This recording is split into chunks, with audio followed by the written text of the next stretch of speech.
Hey everyone, welcome to the show. I am excited for today's conversation. I am here with Yasmine Khosrowshahi. She is the founder and CEO of Blue Tick Social, where she helps businesses scale their social media to make millions in revenue. Yasmine, thanks so much for joining us today. Thank you so much for having me, Brian. I'm so excited to chat, and you did get the name right. Good job. Oh, awesome. Awesome. Thank you for that. But Yeah. yes, I'm excited to chat as well. Really appreciate you being here and really just want to dive into, your experiences over at Blue Tick, what you've got going on there. Tell us what it's like running your agency. Tell me why. It looks like you started your agency back in 2019 towards the end. Why did you start it? What was going on?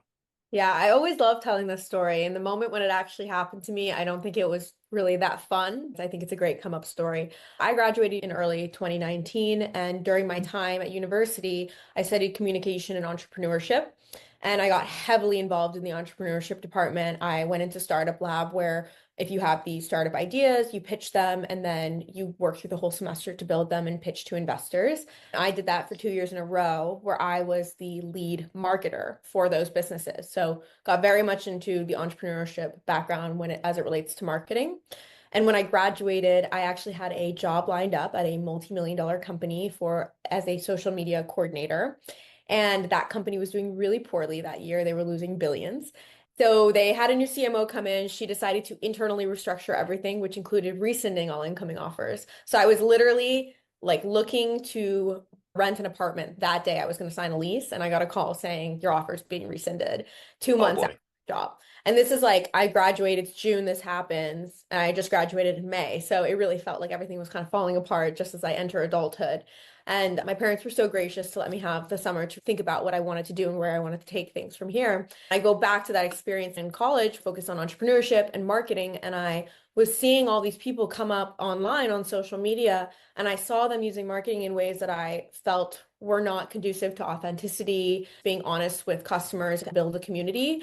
I thought, why can't I disrupt the industry myself? Why can't I build an agency? That's what I did from there. And so by October 2019, I registered the LLC. I spent the first year doing it alone. And then COVID hit. COVID was more positive for our industry than negative, as opposed to some other industries. And the reason being is when I was first pitching people prior to COVID, I was having to pitch them why they should want to do marketing because most of them were like, well, what we're doing is already working. Why would I pay more to do something additional? Whereas after when COVID started and we saw that the businesses that were able to survive during COVID had a presence online and were able to connect with their communities online, and those who did not and had used traditional marketing up until then to be successful, after COVID, it became why someone should choose my agency over another agency as opposed to why they should even do social media marketing. So it's a cool transition to be a part of. There was a huge shift in the digital marketing space. It was scary, but in the long run, beneficial for our industry. It's interesting that you were involved in one of the biggest shifts and were able to really seize that opportunity.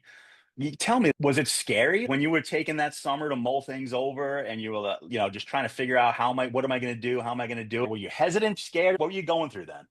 I mean, I think there is a little fear factor involved with taking a risk because when you Sure. start your own business, you're making a decision to not get a monthly salary and not have certainty. That can be really scary. But I've been lucky. I grew up in a family of entrepreneurs. It wasn't a foreign concept to me. It was widely supported. I had seen it play out successfully with other family members and other people in my space. And having been in the entrepreneurship program, I saw it in many ways. Maybe this was like faking it until you make it, but I was like, if they can do it, I can do it. Like, why Heck not? yeah. No, So I love that. that's Yes. that's how we roll, right? You gotta fake it till you make it. Everyone talks about imposter syndrome, which is super real.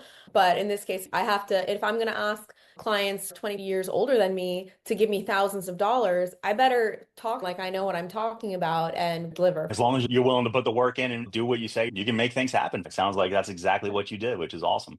How long were you doing it solo? Finding clients, closing clients, doing all the deliverables? Yeah, so it was a year. By September 2020, I hired my first set of interns. That's how I started bringing people on in a softer capacity. Because, I mean, let's be honest here, I was a 23-year-old coming out of school and asking people to work for me. It's a big step, right? Yeah, I have been so beyond lucky that my first ever official hire has still been with me to this day. awesome. She's my ride or die, like the other half of my brain. That's what I tell everybody. And I have been very proud of all of the hires I've made up until now, whether they've stayed, they've all contributed an amazing amount to this business. It's one of the most fulfilling things I've done in this business is have such wonderful people to work with. That's awesome. And Mhm. as you were starting to bring on interns, employees, and vendors, it sounds like you've got a great culture. Was that a conscious decision to build a culture while you were building the company, or do you feel the culture built around you? I think it was a bit subconscious. When hiring people, we hired people for personality because we believe, soft skills are things we want to see you have. Hard skills we can teach as we grow. And so we were really looking for people that worked with our team. And I was so lucky to bring on people who wanted to add to the culture. We do this thing once a month called Cocktail Mocktail. 45 minutes, we get on, we play these games on Funtivity on Zoom and no work talk. You can, have a drink if you want to, have a non-alcoholic if you want to. We do other fun things like summer Fridays and winter Fridays to give people more time off closer to the weekend. I can't take credit for a lot of these ideas. It was people who came in, started feeling really comfortable with the team and said, hey, like, let's add this layer to it. So I think everything went hand in hand, picking the right people who wanted to add to that company culture, bounce these ideas off of us internally that allowed us all to have this tighter bond with each other. That's awesome. I think you really hit on something there. I talk to some agency owners who get it, like hire for personality and teach the other stuff, but I see agencies doing the opposite, and man, it always seems like they end up with folks who just and they can be great at what they do, but if they're not a culture fit, it's a problem, right? I think that's a great philosophy. You've been doing this, I guess you're coming up on your 6 year anniversary, which is amazing. A couple months into 2025, what would you say is the best thing about running an agency, and what is maybe the most understood part? What's going on trying to run the agency today in 2025? Oh, so different from 2019. Let me tell you. It We're is. living a different world for sure. I am glad I started when I did and created a foundation for my reputation and for having like this bank of clients we've worked with because I don't know, I can't imagine what it would be like to start now in 2025. Always, if you ask me what the best part is, I'm always going to say working with my team and seeing clients reach their goals. Those are the most fulfilling Nice. parts of it. And I love my clients. Most of our clients have been here at least 3 to 4 years. So our retention is really strong relationships. Many clients I've worked with are don't work with anymore. I'm still in touch with, they give me check-ins, they tell me if they see something that reminds them of me or whatever, like we'll touch base. So those relationships I've built are just nothing compares. And I mean, I don't think I would have had this level of a network if I had gone into a company. And I think it'll always be the most fulfilling thing that I do every year.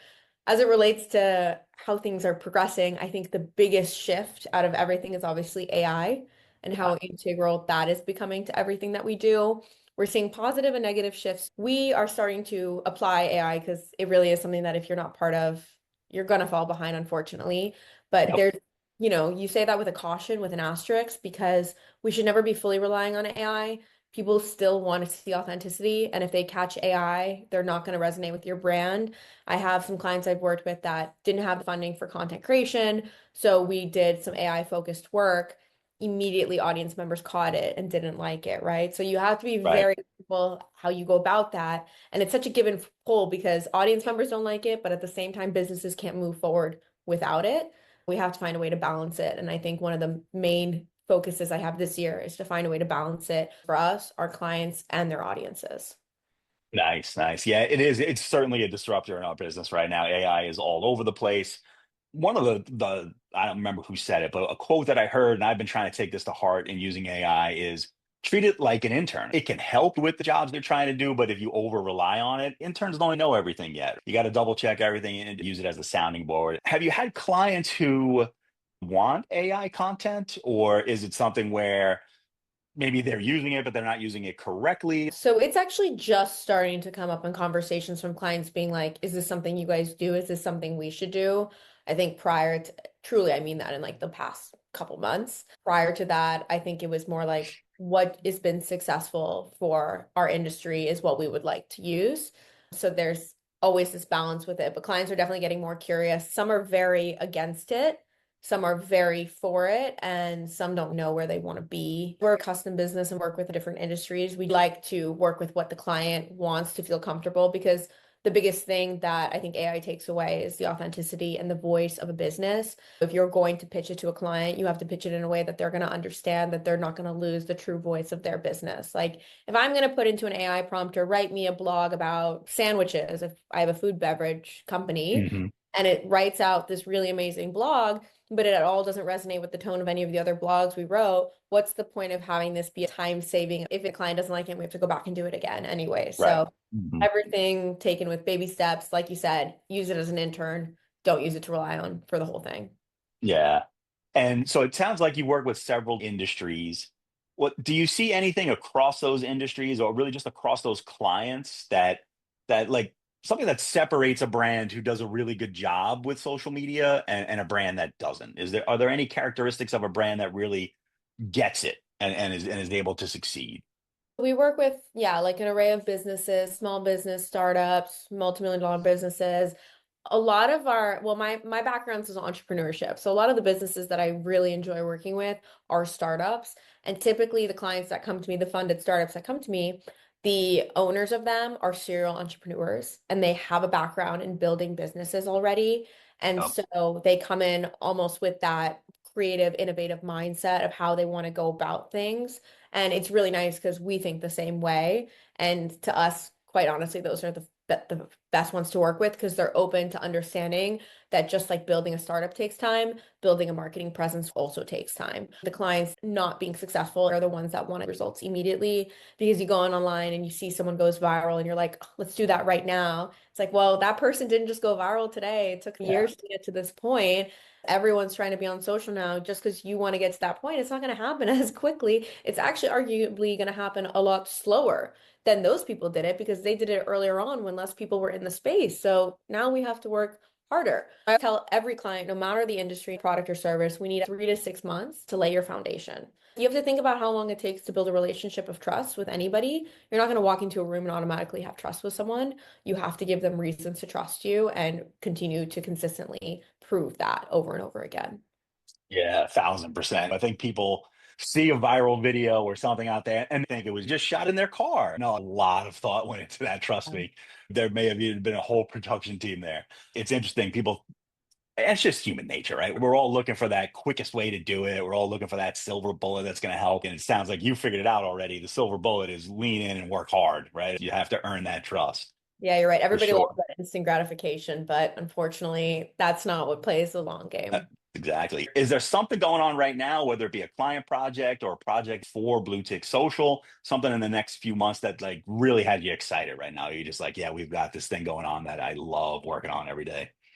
There's a lot because we're not industry specific. Every client is going through something different, which is Hmm. our food and beverage clients getting ready for summer and the kind of campaigns that we can run is really exciting. We're talking about partnerships with sports teams and, like 4th of July events, end of summer or beginning of summer, end of summer events. So obviously the summer is a fun time. People get to be outside more. It's more creative. Yeah. And us as marketers, I mean, we're more creatively stimulated in the winter. It's harder to stay creative, but then what's nice about the summer is a lot of clients want to be boots on the ground. So you actually end up getting Nice. to go a lot more in person to events, be around clients, be around their customers, and it's a lot more rewarding because you actually get to see all of that work come to fruition in person and get feedback on that. So I'm very, very excited about the summer because that's always a good time. The Nice. holiday season in the winter is also always really fun because people always want to do like holiday focused stuff. But my favorite is just going into the summer seasons. And then we always do a lot of personal branding for our business and for myself that helps bring in business. We're thinking of new campaign ideas for summer, partnerships, some cool things coming. Everybody's going to have to keep an eye on you in summer. You mentioned imposter syndrome. It's talking about the very beginning. It's real. I had it even stronger when I started my agency. Was there anything you did that helped you get over that, or was it just a matter of time? Did you have to put in the time and effort, or were there any strategies? People are starting their own business, maybe it is a social media agency or an SEO agency, and they might be experiencing it too. You have any tips to help get over that? Yeah, I would say the majority of it is time and practicing. When I started this agency, I thought, yeah, I'm going to start a marketing agency and all I'll have to do is marketing. No, I also have to do our accounting. I also had to do the sales. So I've brought in every client we've had my sales skills, quote unquote. I've never taken an accounting class and I've never taken a sales class. So those were things that I truly had to learn on the fly. Accounting, I was lucky enough that my parents were able to help me learn the QuickBooks and how to do it. And now every month I reconcile my own books, which is really cool. For sales, I was lucky to get people on calls with me. Looking back, they were never going to be my clients, but they were great testers for me to pitch to and see where I could improve. I would record those calls and then I'd look back and see how I spoke, see where maybe they tapered off where I said. Another area that helped me is when you get into this world of being in an agency, there's a lot of agency groups out there, of communities of agencies all just together and plugging each other in for different work. It was nice because I could get connected with those agencies. Even if we didn't have work for each other, we could talk, share stories, and I felt like I was Mm. one of the ways to understand that imposter syndrome is real, even if you've been in the career for 30 plus years, because everybody is just learning as they go. You can't know what to do a year from now because you haven't been that year yet. So it's, difficult to understand. So I think all of those things and truly believing in yourself that you can do it. I follow the motto, fake it till you make it. There's no other way to go about it. Yeah, I mean, fake it till you make it. I'm not afraid of getting the answer no, because I know it takes 100 no's before you're going to get one yes. So, just being conscious and aware of all those things and having the confidence to say people are going to say no to me, but one person will eventually say yes. The fake it is not about faking people out. It's believing in yourself until you have the evidence to genuinely believe in yourself. And It's I a love that. delusional level of belief in yourself that Right. you actually believe the delusion. 100%. If you're going to be successful at anything, business, sports, you just have to have that delusional belief in the beginning. Yeah. If we never had the delusional belief, we wouldn't do anything. Not only getting the reps in, I'll get 100 no's before I get a yes. And I took calls with people that probably should not have been my client, but I knew I was getting good experience. You also went back and listened to those recordings and learned. It's easy to have an experience and just let it go. You really went the extra mile and learned from those experiences. So that's fantastic. That was something I learned through a partner who had a different agency and said, start recording yourself so you can see how you do it. He was like, send me one of your recordings. Let me see how you pitch. Let's see how we can fix it. I was like, I should be doing this with all of them. So, do you have any, like, what are your biggest do's and don'ts when running a social media agency? Is there Oh, anything I that mean, you just like, people are doing this and they shouldn't? yeah, I mean, the first one, it's always who you hire is the most important thing. Who you Mhm. decide to spend every day working on something you build with is so important. I'm so lucky I trusted my intuition on my first hire. It was such a good decision and it has showed in all the work, Mhm. all the clients and results. Surround yourself with people smarter than you. You do not Yeah. want to be the smartest one in any room or else there is no room for growth. I am always like humbly willing to learn from people smarter than me. And then don't overestimate yourself, don't underestimate yourself. Like put yourself in a position where you're okay with learning, but you're also aware that you can succeed in the position that you're in. Also, you don't need to say yes to every client. Even if you say yes and you get that money, it's going to be short-lived and your mental health is not going to be in the best place and it is not worth the amount of money you'll get out of it. I have definitely been put in the situation, or I put myself in the situation where there are clients I shouldn't have not have taken on.